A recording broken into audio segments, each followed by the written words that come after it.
Baie dankie Jannie. Goeiemôre Leef Gemeente. Is lekker om julle te sien. En is lekker om Afrikaanse liedjies te sing. Ons doen nie dit meer nie. Ons het net Engelse liedjies daar in Graaf Renet. En miskien kan jy my mikrofoon net so rapsie sagter stel. Ek is geneig om 'n bietjie harder te praat en jy kan my net so bietjie sagter stel daarso, maar dis vir ons altyd 'n fees om hier te wees en bietjie saam met julle te kuier en om Riversdal te sien en 'n paar bekende gesigte te sien. En dis vir my lekker om te sien hoe die gemeente bly groei. En Nemisha het gesê en Morne het gesê hoe baie mense kom na Starting Point vandag en vir almal wat dit gaan bywoon en wat gaan inskakel by die gemeente, jy maak die beste besluit wat jy kan maak om hier in te skakel. En jou wortels hier te plant en hier te groei, en ten spyte van miskien 'n bietjie onsekerheid of wat ook al, want die Here bou nog steeds sy kerk. En ek weet, miskien hoor jy dit baie, maar dis goed om dit net weer te hoor, dat Jesus is besig met amper niks anders nie. Hy sê, I will build my church, sê ek bou my kerk. Dis waarmee ek besig is. Hy bou julle lewens. En die ander dag toe sien ons net weer hoe groot is daai kerk waarmee hy besig is. Daar was so 25 uur kerkkonferensie gewees wat oor 70 lande gestrek het. En ons het net sulke stukke gekyk en in Amerika begin en toe Nieu-Seeland en Indië en wie weet waar nog alles, Maleisië, reg oor die wêreld, en as gevolg van AI kon hulle dit vertaal in 100 verskillende tale gelyktydig.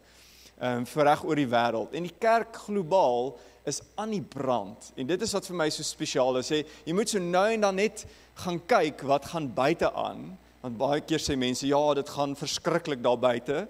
Dis ook waar, maar as jy gaan kyk wat gaan daar buite aan in die lewe van die kerk, is daar baie mooi dinge wat besig is om te gebeur.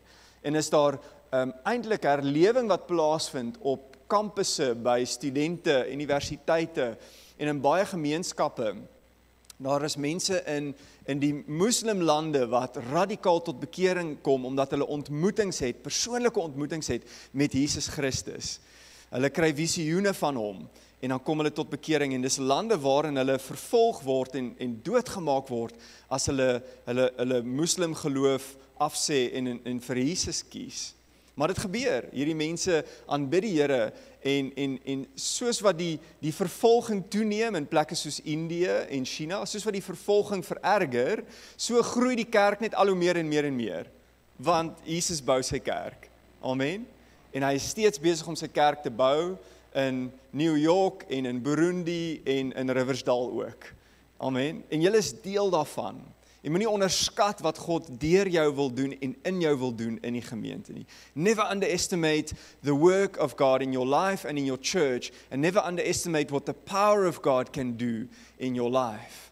Sometimes all we see is the present moment in our lives, and maybe that's a moment of pain, maybe you're in a valley, maybe you're in a situation of uncertainty, maybe you're in a place of loneliness or brokenness.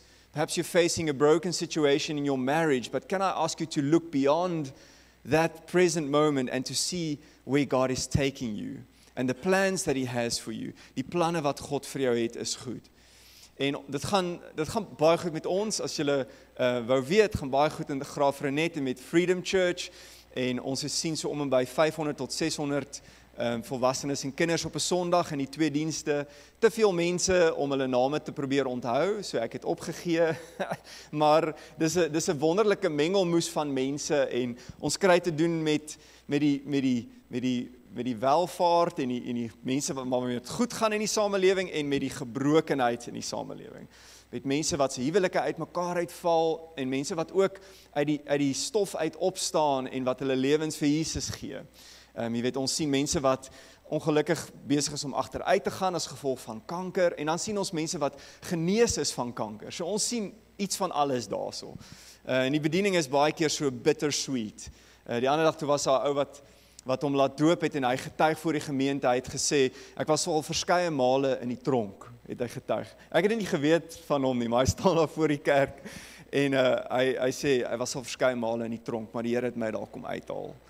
en hy het hom daai dag laat doop. So dis vir my so mooi om deel te wees daarvan. En eintlik is julle ook net soveel deel daarvan. Elke mens in hierdie gemeente wat se lewe verander word, elke mens wat 'n besluit neem nader aan Jesus, jy is deel daarvan. You are part of that decision. You are part of the work of God.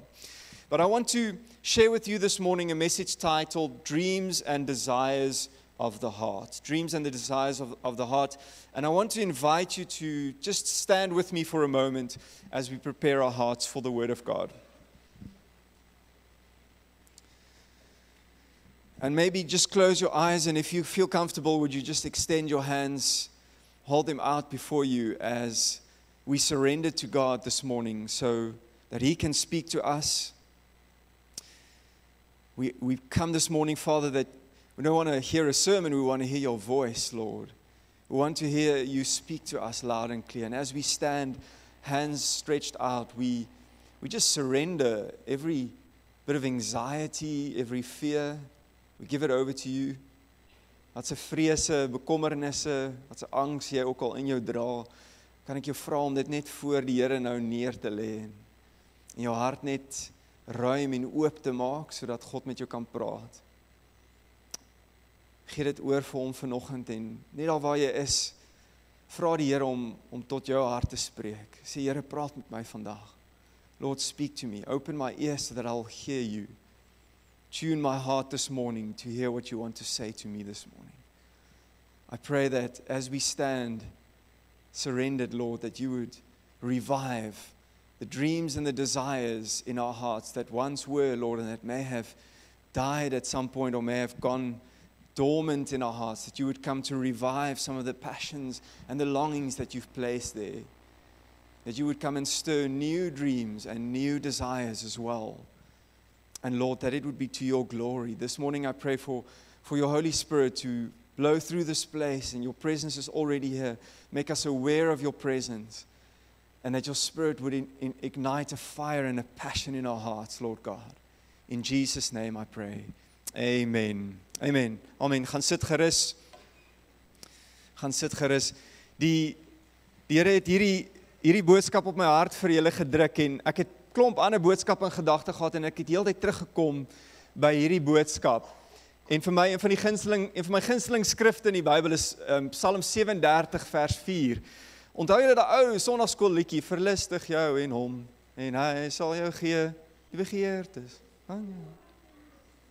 Ja, is 'n paar sonnaarskoolkinders in die huis van die Here vandag.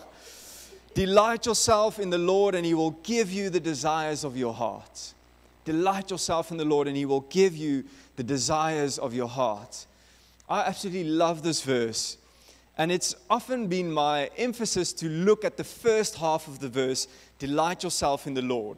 Make Him the delight of your life. Fall in love with Him. Chase after Him and He will give you the desires of my heart. And recently, as my understanding of God has begun to grow, and I think if I had to put it into simple terms, as a child of my Heavenly Father, as I've begun to see my Father's heart for me, I've started to focus and realize there's a lot more to the last part than I realize.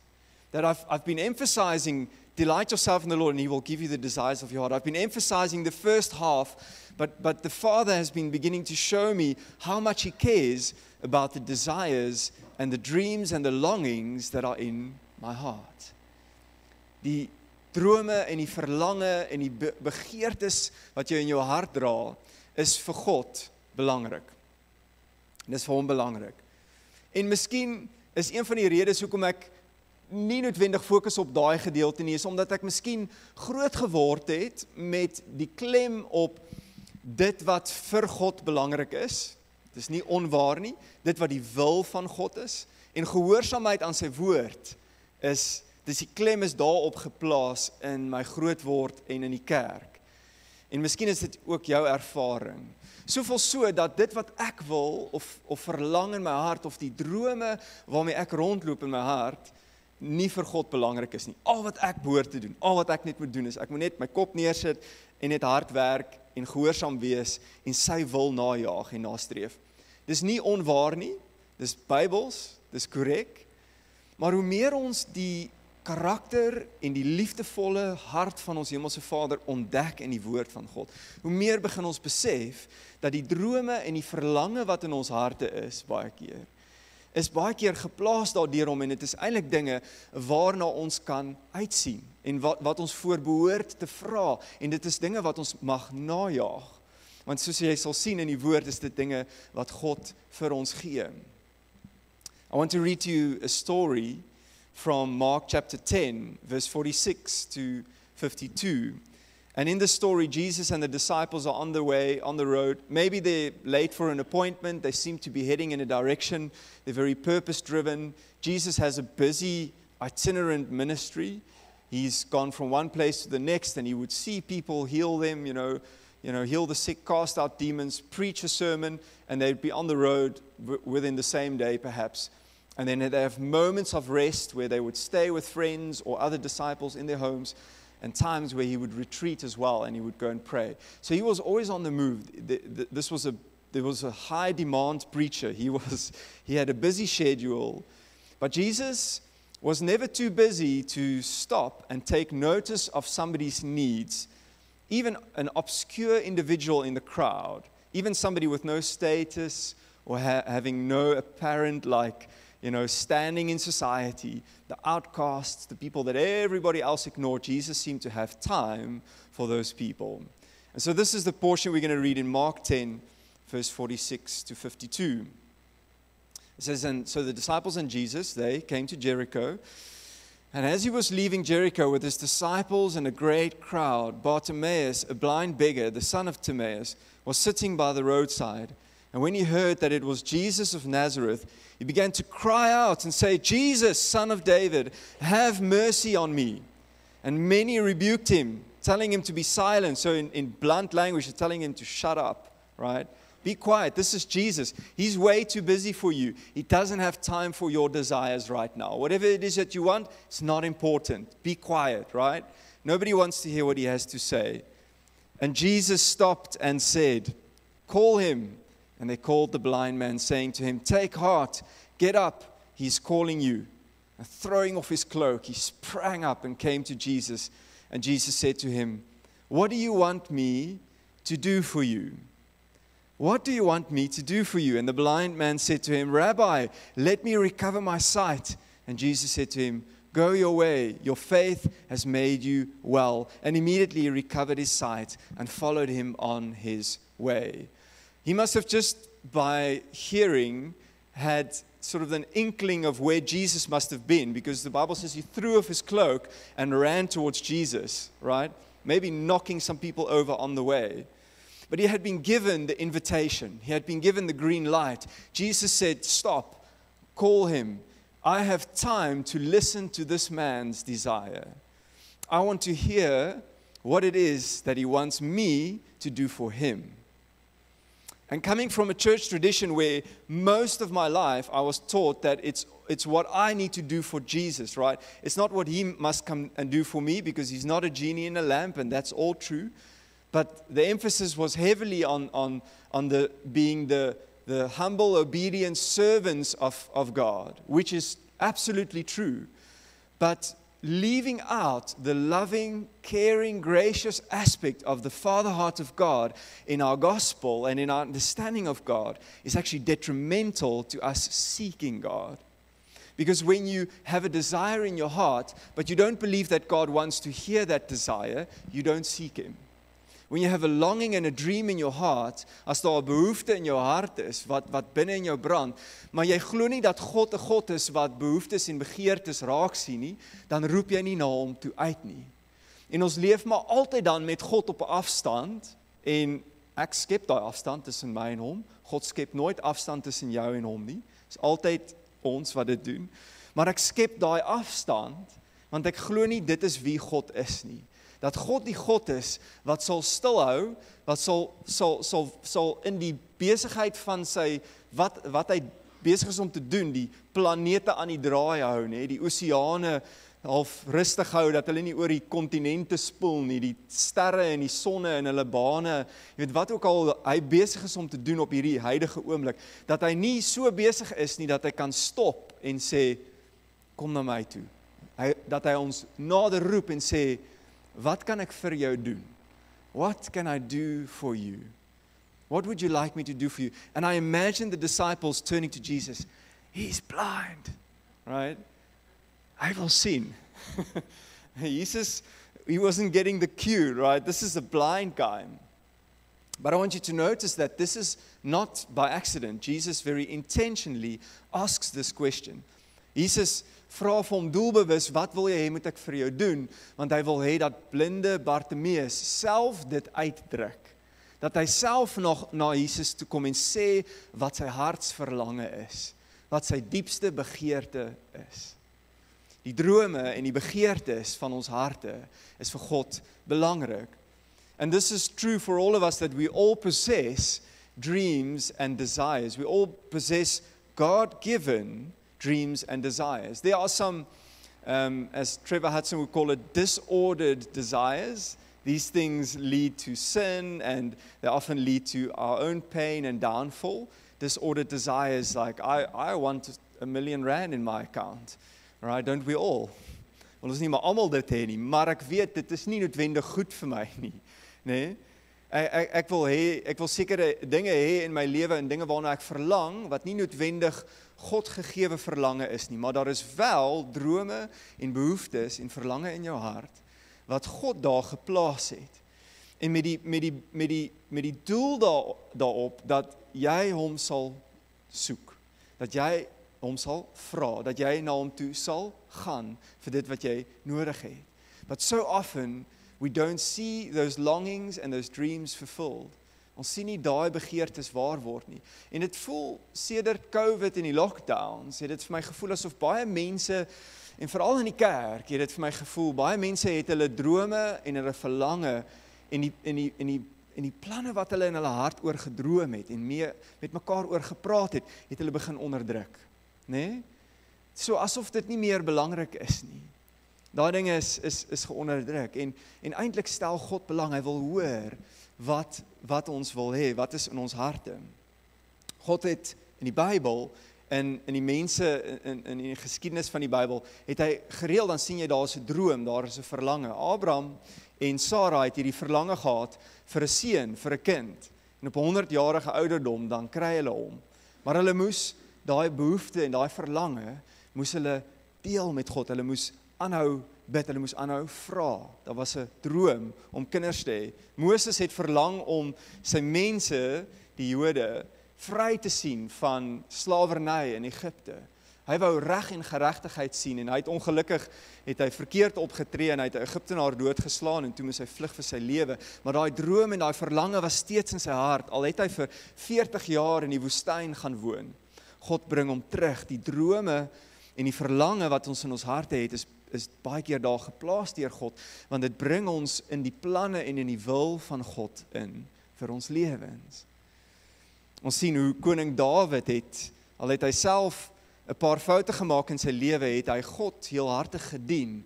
En daar was 'n droom en daar was 'n verlange in sy hart om 'n tempel te bou. Een wat hy self nooit kon bou nie, maar hy het sy bes gedoen en hy het materiaal bymekaar gemaak sodat sy seun Salomo daai tempel kon bou, sodat daai droom kan waar word. Sommige drome en verlange in ons harte is dalk nie vir ons nie, maar vir ons kinders. Dat die volgende generasie gaan baat van dit wat ons nou doen en die drome wat ons nou uitleef saam met God. Nehemia het 'n passie en 'n droom in sy hart gehad om die mure van Jerusalem te sien herbou en die huise en om weer die welvaart en die beskerming van die nasie te herstel. Daar was 'n droom in sy hart.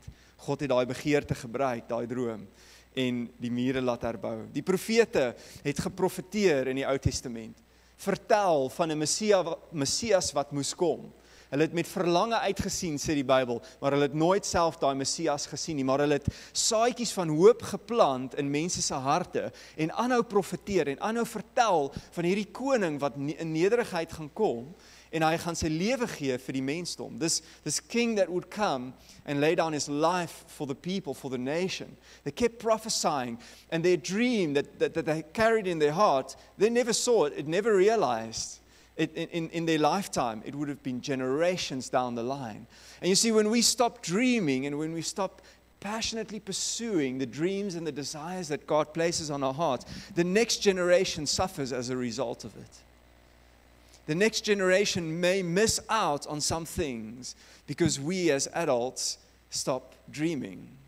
What is the dream and the desire that God may have placed in your heart, that you may have even suppressed as a result of circumstances? Perhaps you've always dreamt of, just hearing the voice of God, for that matter, something small. Perhaps you've always dreamt of being able to read and understand the Bible. Perhaps you've always longed to be filled with the Holy Spirit and for the gifts of the Holy Spirit to work through you. Perhaps there's a longing in you to, in a practical sense, to study further or to start a business or to meet your spouse or to have a family, to have children.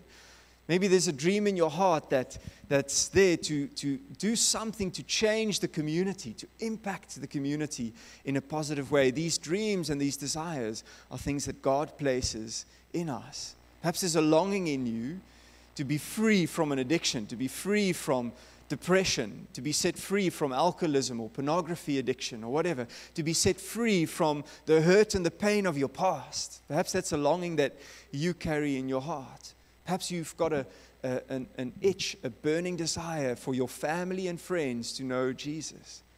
What is the heart? What is the dream that God has placed in your heart today? Wat is die droom, die verlange wat in jou hart is? As jy dink terug na jou kinderdae, toe ons kinders was, dan het ons, met harte en met koppe vol drome rondgeloop, nê?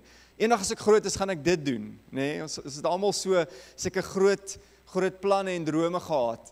En dit was baie keer ook aangemoedig, deur ons ouers en ons onderwysers om groot drome te droom. En partykeer is dit net 'n cliché dingetjie wat jy op 'n WhatsApp prentjie sien of op Facebook, dream big dreams, never stop dreaming. Al daai dinge is wonderlik en dis mooi, maar ons weet almal die realiteit van die lewe skop in ergens op 'n stadium, nê? Daar's verantwoordelikhede wat nagekom moet word. Jy moet gaan studeer, daar's geld wat verdien moet word, daar's rekeninge wat betaal moet word. Die lewe gebeur. Partykeer is daar teleurstellings, daar is siekte wat kom, daar is verlies van 'n geliefde aan die dood. Daar is allerlei dinge waardeur ons gaan en dan baie keer dan bære ons of onderdruk daai drome in ons harte. We allow them to die sometimes when God wants to restore and revive those dreams in your heart. I think your theme for the year, in fact, is the year of renewed promises, if I'm not mistaken. The year of renewed promises. What a great theme. Have you just searched God and have you searched His heart for you? Have you searched just what words, the prophetic words that you've received in your life in the past? Are there some promises of God that were made or spoken over you at some point in your life and you've just forgotten about them? You've just buried them because life happened, stuff happened. Sometimes we stop dreaming and pursuing those dreams because we've been disappointed, right? Things didn't work out, your business closed down, COVID happened, load shedding happened, whatever, economic circumstances happened. And you stop dreaming because of that. It was just too difficult. The embarrassment and the pain of just pursuing that again, it just seems too much. So you'd rather not, right? The fear of looking foolish is just something that holds you back. Sometimes perhaps you were forced into a mold to be something because your parents expected that from you. Jou ouers het miskien vir jou gesê, jy moet so en so wees, jy gaan daai en daai doen. Maar eintlik het jy 'n verlang in jou hart vir iets heeltemal anders. Kan ek jou aanmoedig om daai droom weer wakker te maak binne jou en die begeertes van jou hart met God te deel. You see, dreams and desires propel us forward into God's plans for our lives.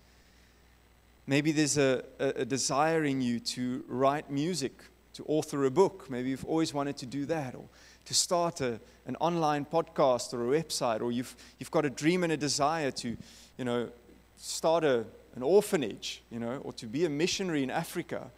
What dream and what desire is there in you? Sometimes we limit what God can do based on our experiences, and we think that all that can happen, all that's possible is based on my environment or my family or my income, my socioeconomic status. We limit what God can do, but He has great plans, and He has a great future for your life. And those very dreams and desires propel us into those plans and desires. To give you a quote from Trevor Hudson's book, his book is titled Seeking God. He writes a beautiful chapter on this idea of the desires of our heart. And he says, the desires of our heart guide us toward what we are called to be, to live, and to do.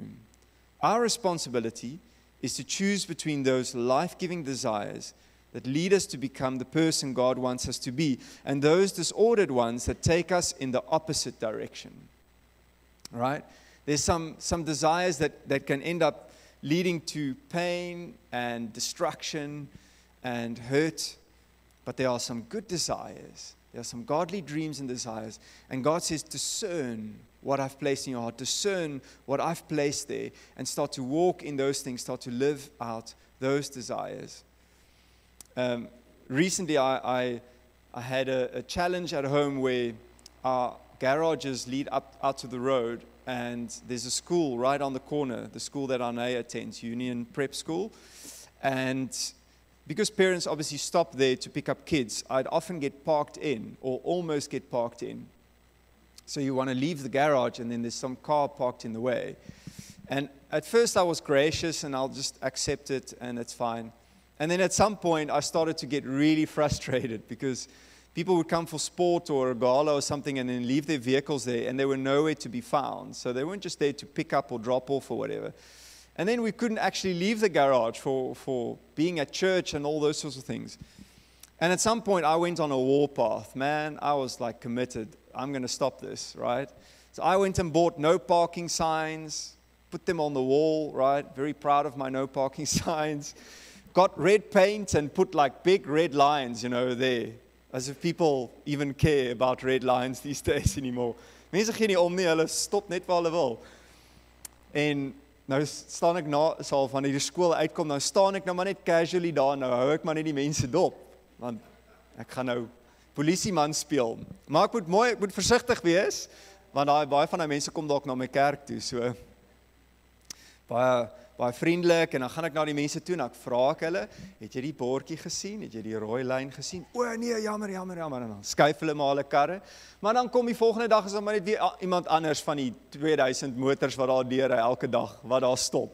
It was a losing battle I was fighting, and I was getting really worked up, I was getting wound up, it was causing me a great deal of frustration. I just want to get into my garage, right? I want to get in and out. I don't care where people park as long as I can get in and out. And my plans weren't working. I was getting frustrated. And so I had a coffee with the headmaster, and it was just to catch up to see how, just to meet him and get to know him. And I started talking. I said, what do I do with these cars that park me in? And he said, what would you like me to do for you? And I was like, can you do something about it? He's like, yeah, sure. We have orange traffic cones. I'll get a guy to just put traffic cones out. I'm like, had I known that, I would never have gone through all that trouble of painting out red paint everywhere, man. It was a mess. I would have never bought those signs, at my own expense. Had I known that, the headmaster was ready to hear what I needed. Had I known that I could have just gone and asked, right, would have saved myself a lot of frustration, don't you think? En ek dink baie keer is ons so met die Here, daar is dinge wat net nie reg kom in jou lewe nie. Daar's goeders wat lankal kon afgehandel gewees het. Daai hofsaak, hier's van julle wat sit met hofsaake. Nee? Daai huweliksprobleem. Maar ons vra nie. Jakobus 5 sê daarom het ons nie, omdat ons nie vra nie, kry ons nie. En wanneer ons vra, dan vra ons met selfgesentreerde begeertes, nee? We ask with selfish motives, right? He says, no, but you should ask. You must seek God. And he's waiting, and he's calling you like he called blind Bartimaeus, and he says, what would you like me to do for you? Wat wil jy hê moet ek vir jou doen? Maybe let that change your paradigm about who God is.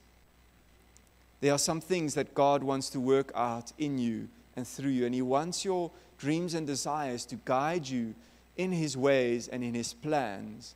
And Ephesians 2 verse 8 to 10 is such a beautiful passage which tells us that by grace you have been saved through faith, And this is not your own doing, it is the gift of God, not a result of works, so that no one may boast. For we are His workmanship, created in Christ Jesus for good works, which God prepared beforehand that we should walk in them. All the good works are not for righteousness. The good works of our lives, the generosity, compassion, and love, and the things that we do for God, are so that we could walk in them, in the plans and the purposes of God. Not to receive our salvation, but rather as a result of our salvation. Right? Faith is, grace is what God did. Right? His death on the cross, it's final. He paid the full price. Faith is our response, and good works is the evidence. Good works is the evidence that we are walking in the plans and the will of God. God het reeds vir jou planne en drome en dinge uitgewerk. En hy nooi jou uit, wandel daarin. Wandel in die goeie werke en baie keer gebeur dit deur die begeertes en die drome in ons harte. And as I said with COVID and the lockdown, is when you stop dreaming, you stagnate. A lot of people have suppressed their dreams and desires, and so they've stagnated, they've become stuck. Waar ons vashaak in dieselfde patroontjies oor en oor, en waar ons uiteindelik in godsdiens begin leef, eerder as 'n verhouding met God. In 'n verhouding waar ek as 'n kind na 'n liefdevolle pa toe kan gaan met enige iets, en my hart met hom kan deel, en my drome en my behoeftes. En ek onthou jare terug hoe ek in New Life begin het in Mosselbaai in die kerk daar met die bediening, en ek het bietjie admin gedoen, en ek het so bietjie met die jeug gehelp, en ek het bulletins geprint, en allerhande sulke random taakies.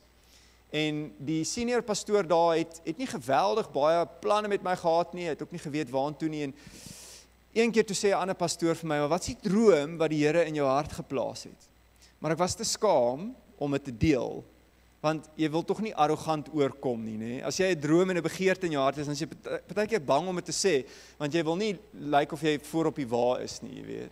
En partykeer in die gemeenskap waarin jy leef, as jy daai drome deel, dan druk mense jou af, nee.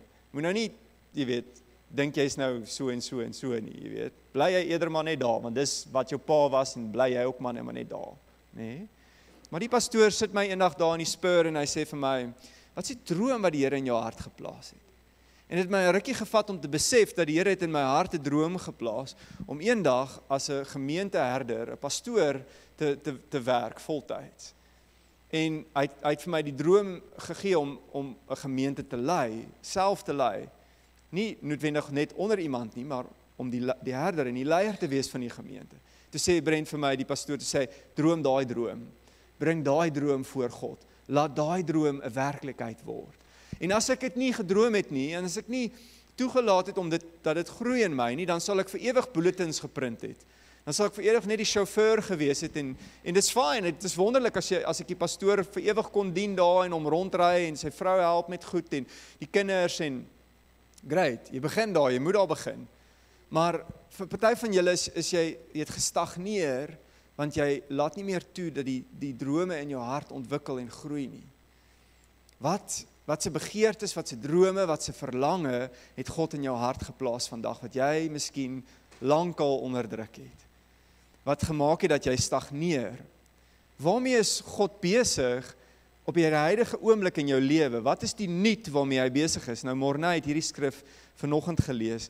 Forget the former things, do not dwell on the past. See, I'm doing a new thing. Now it springs up. And then he says, do you not perceive it?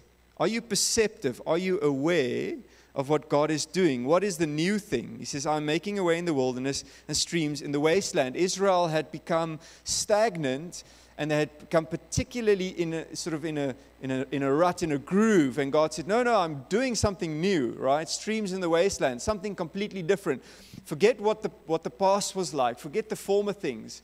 But then he says, don't you perceive it? Have you sensed the longing in your heart? Have you sensed the dreams and the desires? Are you aware of the Holy Spirit prompting you in that sense? Got to be sensitive to the voice of God, because sometimes we miss what God is saying to us. And then we miss out on the best opportunities for our lives. Don't dwell on the past failures or on small-mindedness. Sometimes we allow what has been done to us or what we've done to define our lives, and we dwell on that. And even a small-minded idea of God can hold us back from walking in and living out the purposes and the plans of God for our lives. And Israel often did that. I love to see how Paul's life unfolded in the Bible, and how he had this passionate ministry as a Jewish Pharisee, to see that the law was applied and to see that it was applied correctly. And to the point where he would go after Christians and persecute and throw them in jail and murder them because they were enemies of the Jewish way. And how God came and changed Paul's life, changed his journey, changed his way of thinking, gave him a completely new mandate. And Paul says this, writing about that mandate in Philippians 3, he says, forgetting the past and looking forward to what lies ahead. So whatever was, let that be. Whatever I've done wrong, whatever people have done to me, those things don't define me anymore. He says, I once was that bully, that persecutor of Christians. He says, I press ahead.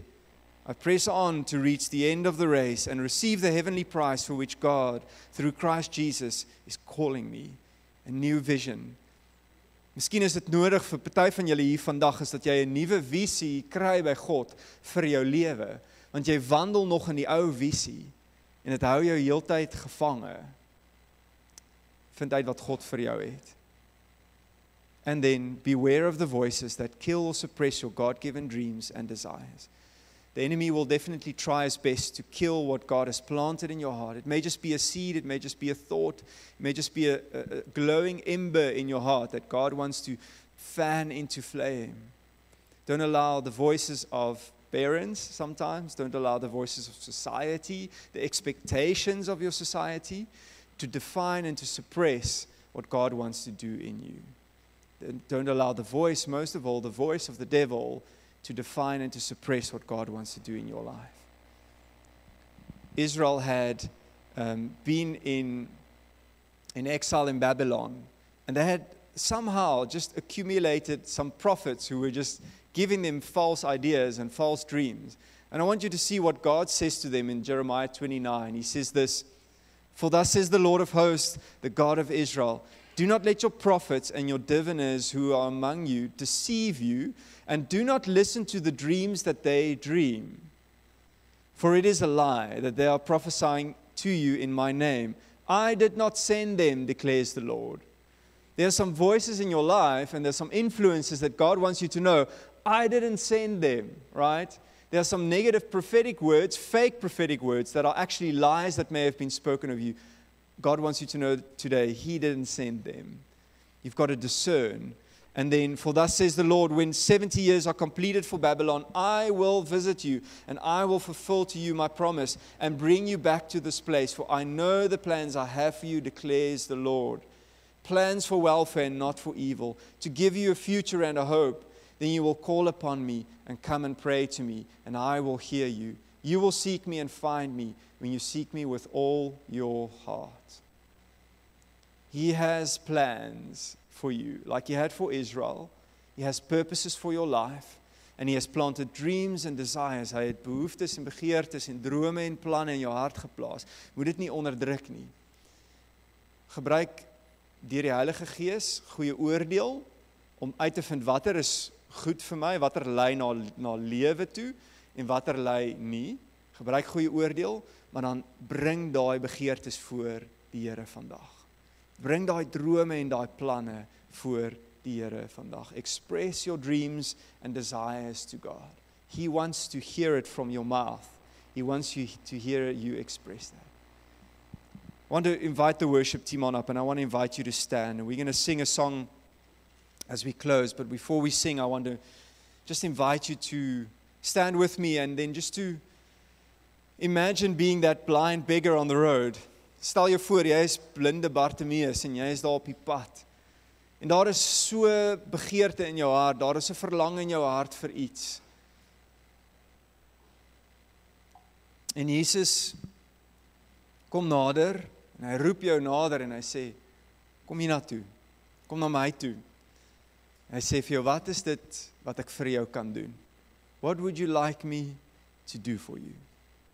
What is the longing of your heart right now? So where you are, would you close your eyes for a second?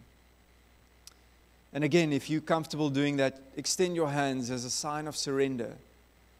And whatever the dream or the desire is that God has placed on your heart, whatever longing that you may have suppressed, that may have died, that may have gone away because it was just too difficult. Somebody told you, nah, it's not realistic. Be realistic. In our analytical, safe, security, conscious, risk-averse society that we try and do things that are only practical and logical, God says, no. I can do a lot more than that. I want you to trust me. The same invitation goes out to you this morning that went out to blind Bartimaeus. Hear the voice of God this morning, saying to you, what is it that you want me to do for you? Wat wil jy hê moet ek vir jou doen? Deel jou begeerte nou met God. Roep uit tot hom met die verlange van jou hart. Hy hoor jou. Hy wil jou nader trek aan homself, want hy is 'n liefdevolle Vader. En as jy sy kind is, het jy toegang tot die troonkamer van God. En met vrymoedigheid kan jy ingaan en sê, Here, hier is ek, met my pyn, met my seer, met my droom, die droom wat in my hart brand, die verlange, die begeerte wat ek laat sterf het, want die lewe het gebeur.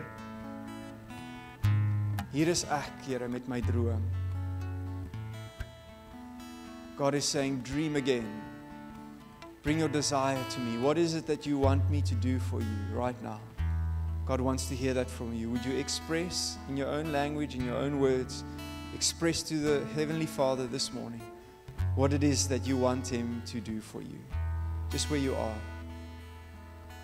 Every one of us, He hears us simultaneously. He is able to do exceedingly abundantly more than we can think, ask, or imagine. Says Ephesians 3 verse 20. He is capable, He is able to do so much more. Nothing is impossible for God. What are the dreams and the desires? Hold them out before God this morning. Hold them out before Him. Express that desire to Him. Like blind Bartimaeus who said, Lord, I want to see. I want my sight to be restored. Express that desire to Him this morning. Jesus, we thank you. In this moment, you are present. You are here like as close as you were to blind Bartimaeus. You are right here with us.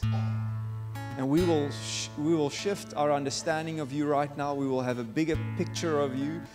We will reject small-mindedness, Lord God, where we've put you in a box and we think that all we need to do is just be obedient, humble servants. That's true, but God, that at the same time you call us, you invite us, you say, come and share your heart's desires with me.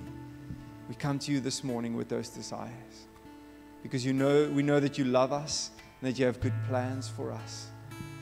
And this morning I want to extend an invitation to you this morning. If anyone is here and who says, Simon, I don't know this Jesus you're talking about, but I want to know Him. My life is a mess. I have no hope of eternity. I've been stuck doing things my own way and it's not working out. And I want Jesus. If you say, Simon, I'm ready to give Him my life today, put my faith in Him to save me, I want to invite you this morning, if that's you, would you raise your hand up high so we can pray with you? It may take some boldness to do that, but this is the moment that God is calling you and speaking to your heart personally. Would you raise your hand up high if you say, Simon, I've never made that decision before, but I want to. I'm ready to give my life to Him. Thank you, Lord, for every hand, every heart right now that surrenders to you. And would you just pray in your heart as I pray this morning? Lord Jesus, I come to you this morning as a sinner in need of salvation. I know that I'm lost without you, but I know and I believe that you died on the cross for my sin, and that you rose again on the third day to give me eternal life. I thank you, Lord Jesus, this morning I can put my faith and my trust in you and be completely forgiven and set free. I can be washed free from all sin, and the penalty has been paid. The price for my sin has been paid. Lord Jesus, fill me with your Holy Spirit and teach me to follow you. I pray, Lord God, that you would come into my life and make me a new person. Thank you, Father God, that you love me and that I can be called a child of God this morning. I pray this in the mighty name of Jesus alone. Amen.